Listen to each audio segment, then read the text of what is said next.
Bismillahirrahmanirrahim. I'm Muhammad Asif Ghuman and today we'll start National MD-CAT FLP number 3. Let's start.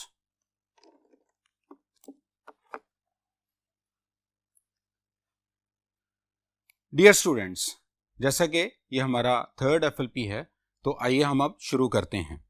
Question number 181 को देखिए। सबसे पहला word है Curie और ये हमने सिनोनिम इसके अंदर फाइंड करना है, यानी कि हमने सेम मीनिंग वाले वर्ड्स को फाइंड करना है। तो क्यूरी मीन इंक्वायरी या क्वेश्चन करना किसी से। अल्फा ऑप्शन देखें, रीज्वाइंडर का मतलब रिस्पॉन्स होता है, डॉगेडनेस परसिस्टेंस को कहते हैं, और रेमेडी मेडिसिन को भी कहते हैं, मेडिकेशन को भी कहते हैं, और इंटेरोगेशन क्वेश्चनिंग को कहते हैं। तो इस तरह से जो क्यूरी है वो चूंकि क्वेश्चन करना होता है इसलिए इंटेरोगेशन में भी क्वेश्चन होता है। तो इस तरह से डेल्टा ऑप्शन इंटेरोगेशन हमारा आंसर बनेगा। नेक्स्ट है जी, क्वेश्चन है 182, ग्लेयर्ड। ग्लेयर्ड स्काउट को भी कहते हैं, स्टेयर को भी कहते हैं। तो इस तरह से जो हमारा आंसर बनना चाहिए that will be delta. Flashed mean rushed और स्पेड। तो फ्लैश्ड हमारा आंसर है। क्रश्ड मीन क्रीज्ड भी होता है, क्रम्पल्ड भी होता है। रश्ड मीन हरिड है, और हश्ड मीन किसी को खामोश करवा देना, म्यूटेड है, क्वाइट है। तो इस तरह से हमारा आंसर डेल्टा बनेगा। नेक्स्ट जो दो क्वेश्चन हैं ये एंटोनिम के हैं, मीनिंग आपने इनके ऑपोजिट मीनिंग फाइंड करने हैं। तो लेट्स देखिएगा। क्वेश्चन 183, रिप्रोचफुल। जिस वर्ड के एंड पे FULI वो एडजेक्टिव होता है तो इसका मीनिंग होता है क्रिटिकल, सेंसोरियस, किसी का इल्ज़ाम तराशी करना, तनकीद करना किसी को। तो इसके लिए जो ऑपोजिट होगा किसी को इनकरेज करना, तो बीटा ऑप्शन में इनकरेजिंग लिखा हुआ है और वही हमारा आंसर है। एफ्लुएंट का मीनिंग होता है रिच, रिच, वेल्थी। और देन आगे चलें, प्रीरोगेटिव होता है, प्रिविलेज को कहते हैं, राइट को कहते हैं, किसी के हक को कहते हैं। और अप्रोचिंग, इमिनेंट, जो इम्पेंडिंग होता है, जो अपकमिंग होता है उसको बोलते हैं। देन 184 में भी हम एंटोनिम फाइंड करेंगे, that will be rarely. Rarely infrequently होता है, सेल्डम को बोलते हैं। तो हमारा आंसर बनेगा फ्रीक्वेंटली, जो कि रेगुलरली होता है, ऑफन है, ये इसका एंटोनिम बनेगा। तो इस तरह से डेल्टा ऑप्शन आंसर। इनफ्रीक्वेंटली इसका रेयरली का सिनोनिम बनेगा, चार्ली ऑप्शन सिनोनिम में है। रूफुली का मतलब होता है रिग्रेटफुली, अफसोस का इजहार। और प्रोडक्टिवली, इफेक्टिवली, एफिशिएंटली को कहते हैं। तो इस तरह से हमारा जो आंसर बनेगा वो डेल्टा हो गया। नेक्स्ट जो हमारे पास है वो टेंसेस का पोर्शन है, जिसमें से 4 क्वेश्चंस हमें हमारे पेपर स्कीम के मुताबिक होंगे। तो हम देखते हैं। डेल्टा ऑप्शन को पढ़ने जा रहा हूं क्योंकि डेल्टा ऑप्शन हमारा आंसर है। He told them how the glory of their country and of its ancient throne would be if the post. If आ चुका है, इफ आ जाए तो कंडीशनल सेंटेंस होता है। और कंडीशनल हमने पढ़े थे कि कंडीशनल सेंटेंस 4 टाइप्स के होते हैं। जीरो कंडीशनल जिसमें रियलिटी होती है, उसमें इफ वाले पार्ट में फर्स्ट फॉर्म, तो दूसरे में भी first form. Then possible conditional, जिसको फर्स्ट कंडीशनल भी कहते हैं, अगर इफ वाले पार्ट में फर्स्ट फॉर्म हो तो दूसरे में विल शैल फर्स्ट फॉर्म होगी। देन प्रोबेबल कंडीशनल यानी कि पास कंडीशनल, और इसमें इफ वाले पार्ट में सेकंड फॉर्म लगाएंगे और दूसरे वाले पार्ट में वुड के साथ फर्स्ट फॉर्म बी, वुड के साथ फर्स्ट फॉर्म ये आएगी। और फिर अगर परफेक्ट कंडीशनल, जिसको हम इम्पॉसिबल कंडीशनल कहते हैं, इफ वाले पार्ट में perfect pass mean had plus third form होगी, तो दूसरे में वुड हैव थर्ड फॉर्म आएगी। तो इफ वाले पार्ट में अगर हम देखें, if the post of court Acrobat were created, were past है, तो ये अगर पास्ट आ जाए, सिंपल पास्ट आ जाए, तो दूसरे में वुड के साथ बी आना चाहिए। और वो देखें कि वुड बी ही लिखा हुआ है इफ से पहले, तो ये हमारा आंसर है। चार्ली क्यों गलत है? He told them how would be the glory of. अगर क्वेश्चन हमने ये भी डिस्कस किया था जब हम क्वेश्चन की बात की थी, तो क्वेश्चन 3 टाइप के होते हैं। एक डायरेक्ट क्वेश्चन होते हैं, एक इनडायरेक्ट क्वेश्चन होता है, एक टैग क्वेश्चन होता है। Direct question very first word जो हेल्पिंग वर्ब से स्टार्ट होता है और एंड पे क्वेश्चन मार्क लेता है। और जो इनडायरेक्ट क्वेश्चन होता है ये सबसे पहले स्टेटमेंट होगी, उसके बाद second part of the sentence में क्वेश्चन पूछा जाएगा, और ये सिंपल सेंटेंस होता है, ये फुल स्टॉप लेते हैं एंड पे। इसलिए अगर आप यहां पे देखें, ही टोल्ड देम, ये एक स्टेटमेंट है, हाउ से क्वेश्चन शुरू हो रहा है। और अगर इस तरह से हो तो फिर इसके फौरन बाद सब्जेक्ट आना चाहिए, ना कि इसके बाद वर्ब या हेल्पिंग वर्ब आए। तो वुड बी यहाँ पे गलत होगा, इसलिए चार्ली हाउ वुड बी से रॉन्ग हो गया।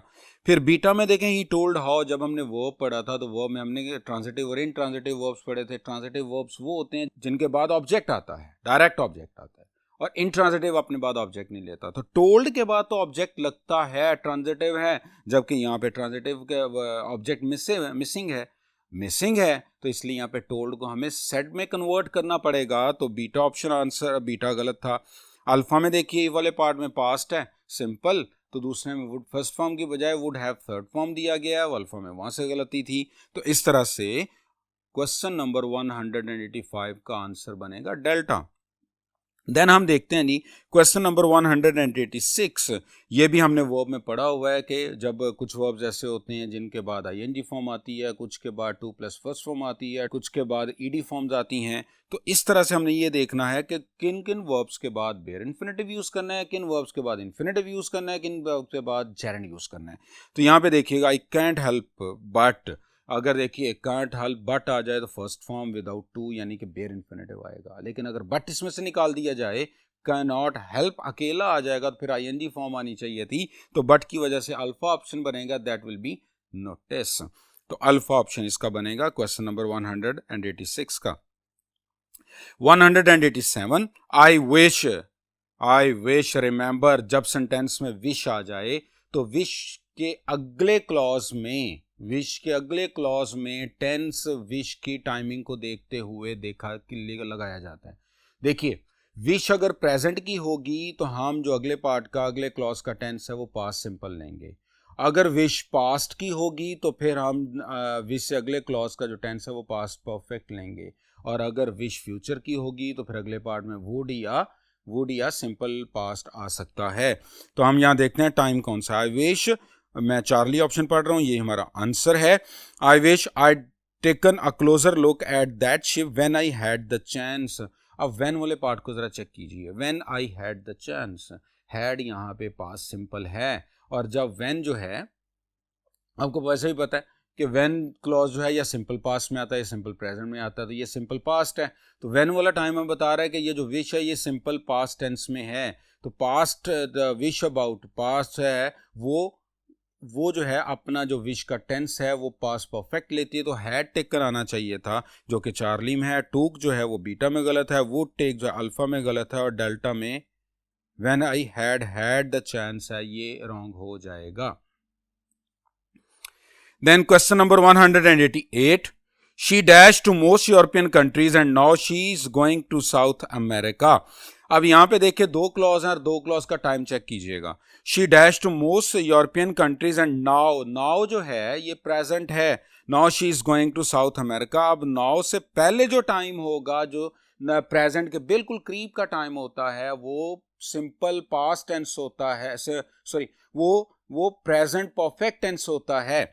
इसलिए यहाँ पे टेंस जो बनेगा वो हैज ऑलरेडी बीन बनेगा। और वैसे भी ऑलरेडी जो है ये परफेक्ट मार्कर है, प्रेजेंट परफेक्ट टेंस या पास्ट परफेक्ट टेंस बनाएगा। अब चूंकि इसके साथ प्रेजेंट का लगा हुआ है टाइम, तो प्रेजेंट का नियर जो टाइम होगा पास्ट का जो होगा वो प्रेजेंट परफेक्ट है, इसलिए डेल्टा ऑप्शन हमारा 188 का आंसर बनेगा। क्वेश्चन नंबर 189, जमाल आस्क, ये सेंटेंस स्ट्रक्चर के हवाले से देखिएगा। Jamal ask what did Ahmed mean when he said I will see you later. Delta में double T later time place के पोजीशन के अकॉर्डिंग आता है, इसलिए वो से गलत हो गया। फिर चार्ली हमारा आंसर है। अल्फा में Jamal ask what inverted commas और जो पंक्चुएशन मार्क्स हैं जिसने के स्ट्रक्चर को सेपरेट करना है, को क्लैरिटी लेके आनी है, वो जो रॉन्ग है, इसलिए बीटा में यहाँ पे मिस्टेक थी। अल्फा में दैट और व्हाट इकट्ठे लगा दिए, वो भी गलत होता है। देन तो इस तरह से 189 का आंसर बनेगा Charlie. Next question number 190, alpha option answer देखिएगा। Knowing her own strengths and working hard made her a success in school. तो अब अगर बीटा में देखें, working hard comma made her a success in school, knowing her own strengths and full stop. तो इसमें subject verb adverb adjective जितने थे सारे डिस्टर्ब हुए हैं, सबकी पोजीशन नहीं है, इसलिए ये सेंटेंस नहीं है, it's a group of a jumble word. तो ये स्ट्रक्चरल मिस्टेक है। Knowing her own strengths but working hard, यहाँ पे बट नहीं आना चाहिए था, यहाँ पे एंड आना चाहिए था, क्योंकि कंटिन्यूटी ऑफ थॉट्स है। जब कंटिन्यूटी ऑफ थॉट्स आ जाए तो इसलिए ये बट नहीं एंड आएगा, तो इसलिए यहाँ पे चार्ली में बट से रॉन्ग था। और फिर हर के बाद जो असक्सेस है, इसमें जो इन्वर्टेड कॉमा से इसको इंटरप्टर को सेपरेट किया गया, ये भी रॉन्ग था।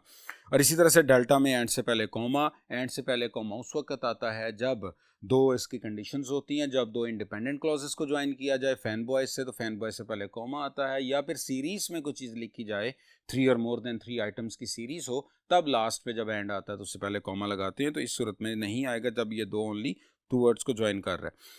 Question number 191, delta option answer. It is good that a caring, dedicated teacher like Mr. Moin should be appreciated by students who are usually bored and too busy. Students are bored and too busy. तो इसलिए who वाला part जो students के साथ आना चाहिए, न के टीचर के साथ। टीचर बोर्ड और टू बिजी हो तो अप्रिशिएटिव नहीं होगा, इसलिए बीटा में जो गलती थी वो हु मोइन के साथ लगा दिया था, मिस्टर मोइन के साथ, जहाँ जो कि मिसप्लेस्ड हुआ था और उसने सेंस को चेंज कर दिया, तो इसलिए बीटा यहाँ से गलत था। अल्फा में मिस्टेक क्या थी कि जब दो कोऑर्डिनेटिव एडजेक्टिव्स आ जाएं तो उनके दरमियान कॉमा आता है, अल्फा में कॉमा की मिस्टेक थी। फिर एज और लाइक का डिफरेंस था, एज कंजंक्शन होती है, लाइक प्रेपोजिशन है, प्रेपोजिशन के बाद नाउन आता है, जस्ट मिस्टर मोइन नाउन था, इसलिए यहाँ पे आप एज नहीं लगा सकते, तो यहाँ पे लाइक आना चाहिए। तो इस तरह से डेल्टा ऑप्शन हमारा आंसर बनेगा। Question number 192, Charlie option answer. Mr. Moin, who takes pride in acting as both a teacher and a mentor to his students. अब who से who वाला पार्ट दरमियान से स्किप किया जाए तो मिस्टर मोइन इज रेडी आएगा, तो जहाँ पे आर डेल्टा में लिखा है वो गलती है। उसके बाद देखिए मिस्टर मोइन हु टेक्स आना चाहिए था, क्योंकि हु से फौरन पहले सब्जेक्ट होता है, हु के बाद वर्ब होता है, मोइन सब्जेक्ट है और टेक वर्ब है, तो मोइन सिंगुलर, तो टेक मस्ट बी टेक्स, इसलिए अल्फा गलत हो गया। तो आर ने बीटा को भी गलत किया, डेल्टा को भी गलत किया और टेक ने अल्फा को रॉन्ग किया, तो इस तरह से हमारा आंसर चार्ली बनेगा। Question number 193, many a good man. अब देखिए मैनी के बाद अगर आर्टिकल ए आ जाए तो आगे नाउन भी सिंगुलर होता है, वो भी सिंगुलर होता है, तो many a good man, has आना चाहिए, मैन आएगा और हैज आएगा। मैन ने बीटा को गलत कर दिया, हैव से चार्ली गलत हो गया, और आ गुड मैनी आ जाए, आ गुड मैनी आ जाए तो फिर मैन आना चाहिए, वो प्लूरल होना चाहिए, तो इस तरह से डेल्टा में भी मिस्टेक है, तो अल्फा ऑप्शन हमारा आंसर बनेगा। Question number 194, while I don't mind training on the school track, while अगर वाइल वाला जो पार्ट है ये डिपेंडेंट क्लॉज अगर स्टार्ट में आ जाए तो जो मेन क्लॉज होता है वो कॉमा से स्टार्ट होता है, तो रनिंग से पहले देखिए कॉमा है, running on trails in our towns local parks, what, running, running हो गया सब्जेक्ट, तो जेरेंड एज अ सब्जेक्ट आ जाए तो वो अब सिंगुलर होता है, इसलिए रनिंग इज आएगा, रनिंग आर बी और हैव नहीं होगा, तो बीटा ऑप्शन आंसर हम देखेंगे। नेक्स्ट देखिए, नेक्स्ट हमारे पास है 195, Haiti which suffered a devastating earthquake in 2010, जो years होते हैं उनके साथ इन आता है, एट नहीं आता, अल्फा रॉन्ग हो गया। इज हिट कॉमा से कॉमा को निकाल दें तो हेटी इज आएगा, इसलिए जहाँ पे कहीं पे आर लिखा हुआ है जबकि चारों में आर इज लिखा है तो इज बिल्कुल प्रॉपरली करेक्ट है। One of the poorest country, अब सुपरलेटिव डिग्री से पहले आर्टिकल लगाना मस्ट है, तो पुअरेस्ट से पहले दी आएगा, तो बीटा पुअरेस्ट से गलत हो गया। और फिर आगे चलें, डेल्टा क्यों गलत है, countries at the western Hampshire which nearly 80% of the population. अब देखिए 80% ऑफ द पॉपुलेशन, परसेंटेज आ जाए तो परसेंटेज के बाद जो नाउन लिखा होता है उसको देखिएगा, अगर पॉपुलेशन सिंगुलर है तो लिव्स आएगा, लिव नहीं आएगा, इसलिए डेल्टा बी ऑप्शन गलत हो गई, तो चार्ली हमारा आंसर आ गया। क्वेश्चन है 196, contrary to popular believe, if one were to compare the hunting prowess of female loins with that of the male loin, the female would be the better hunter। पहली बात दो हैं, दो हैं तो फिर बेटर आना चाहिए, बेस्ट नहीं आना चाहिए। तो बीटा में बेस्ट लिखा हुआ है वो गलत है, कंट्रेरी के साथ विद ने चार्ली को गलत कर दिया, और अल्फा गलत है। Contrary to popular belief, if one were to compare hunting prowess, the hunting prowess of, अब यहाँ पे आर्टिकल द क्यों आएगा, क्योंकि प्रोवेस ऑफ फीमेल, जिस नाउन के बाद प्रेपोजिशनल फ्रेज लग जाए ऑफ वाला, तो उस नाउन से पहले आर्टिकल द लगना मस्ट है, इसलिए अल्फा में हंटिंग से पहले आर्टिकल द मिसिंग था, वो नहीं लगा हुआ। देन चलते हैं जी पंक्चुएशन वाले पार्ट पे, पंक्चुएशन कैपिटलाइजेशन पे। Unfamiliar custom and a sharp intelligence are, दो चीजें हैं तो आर आएगा, इज नहीं आएगा, बीटा गलत। इंटेमिडेटिंग, फिर आगे but a good sense of humour is very disarming, अभी हमने बात की थी कॉमा को लगाने की एंड से, तो फैन बॉयज आ चुका है बट, अब बट से दो इंडिपेंडेंट क्लॉज, उससे पहले कॉमा आएगा, बट से पहले सेमी कॉलन नहीं आएगा, यहाँ पे बट से पहले कॉलन नहीं आएगा, ये गलत होगा, बट कैपिटलाइज नहीं होगा यहाँ पे डेल्टा में, तो इसलिए चार्ली आंसर। नेक्स्ट देखिए question number 198, the election will be held on Tuesday November 6, जब डेट आ जाए, मंथ आ जाए, ईयर आ जाए और ये before the end of the sentence हो, तो फिर कॉमा डेट के बाद भी कॉमा लगेगा, फिर ईयर के बाद भी कॉमा लगेगा, फिर डे जो है ट्यूसडे के बाद कॉमा, नवंबर 6 के बाद कॉमा, 2018 के बाद कॉमा लगेगा, तो इस तरह से ये कॉमा जरूर लगेंगे। तो इस तरह से अगर आप देखिए ट्यूसडे और नवंबर के दरमियान अल्फा में कॉमा नहीं है, ट्यूसडे के बाद कॉमा है, November 6 comma, and the polls will kept on until 8 PM, तो इस तरह से ऑन देखिए उसे डेल्टा में देखें तो सेमी कॉलन कॉलन लगा हुआ है ऑन के बाद, तो ये भी गलत हो गया। तो इस तरह से हमारा जो आंसर बनेगा वो बीटा बनेगा। नेक्स्ट हम चलते हैं जी क्वेश्चन नंबर 199 पे। यहाँ पे हमें सेंटेंस और शॉर्ट रिटन टेक्स्ट के अंदर हमें मिस्टेक तो फाइंड करनी होती है। After one play in the sand at the beach comma, क्योंकि आफ्टर डिपेंडेंट है इसलिए उसके बाद कॉमा आ गया। After one play in the sand at the beach, तो ये फ्रेज जो इंट्रोडक्टरी है, इंट्रोडक्टरी अगर आ जाए, फ्रेज आ जाए, चाहे क्लॉज आ जाए, तो उसके बाद कॉमा लगता है। It's very easy to get a lot of sand stuck in one's shoes. अब यहाँ पे अगर आप देखिए तो जब आफ्टर वाला जो फ्रेज स्टार्ट हो रहा था, तो उसके बाद जहाँ पे वो फ्रेज खत्म हुआ बीच पे, उसके बाद कॉमा लगना चाहिए था, तो अल्फा में लगा हुआ है, वो हमारा आंसर है। बीटा में इट्स के ऊपर इपोस्ट्रोफी नहीं है, क्योंकि इट्स पे जब इपोस्ट्रोफी आती है तो उसका मीनिंग होता है इट इज, और इट्स विदाउट इपोस्ट्रोफी पोजेशन होती है और उसके फौरन बाद नाउन आना चाहिए। बीटा में नहीं है ऐसा। और चार्ली में देखें इफ आफ्टर के बाद यू लिखा हुआ और आगे चलें तो शिफ्ट ऑफ प्रोनाउन हो रहा है जबकि वन है, तो इस तरह से फॉल्टी शिफ्ट इन प्रोनाउन नहीं होना चाहिए। यू का आगे पोजेसिव भी यू होना चाहिए, यूर होना चाहिए, और अगर वंस है तो फिर वन होना चाहिए, इसलिए ये मिस्टेक है, और डेल्टा में भी सेम मिस्टेक है। देन क्वेश्चन नंबर 200 में देखिए, I would rather run an entire marathon than spend one day more day sitting at that table nibbling crumpets. अब यहाँ पे देखें वुड रादर होता है प्रेफरेंस के लिए। प्रेफरेंस दो तरह की होती है, एक मैं अपने काम को मैंने कैसे करना है, मैं कैसे प्रेफर करता हूँ, और एक काम आपने करना है और प्रेफर करके मैं करता हूँ कैसे आप उसको करें। तो अगर प्रेफरेंस अपने लिए हो तो फर्स्ट फॉर्म, प्रेफरेंस अगले पर्सन के लिए हो तो सेकंड फॉर्म। इसका और शॉर्टकट ये है कि आपने वुड रादर के बाद देखना है सब्जेक्ट लगा हुआ है कि नहीं। अगर सब्जेक्ट होगा तो आगे सेकंड फॉर्म आएगी, सब्जेक्ट नहीं लगा हुआ तो फर्स्ट फॉर्म आएगी।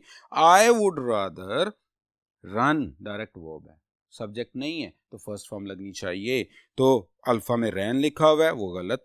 बीटा में देखिए फ्रॉम स्पेंडिंग, अगर देन से पहले रन है तो देन के बाद भी स्पेंड, रन है तो देन के बाद भी स्पेंड होना चाहिए, तो इसलिए बीटा में भी गलत। Would rather run an entire marathon than spending, ये भी गलत। और डेल्टा हमारा option would rather run an entire marathon than spend, तो डेल्टा ऑप्शन हमारा आंसर बन गया। तो इस तरह से हमने अपने थर्ड FLP को भी देखा, और होप्सो के अब काफ़ी हद तक आपकी क्लैरिटी ऑफ ग्रामर और वोकैबलरी होती जा रही होगी। इंशाल्लाह नेक्स्ट टेस्ट के साथ फिर होंगे। अल्लाह हाफ़िज़।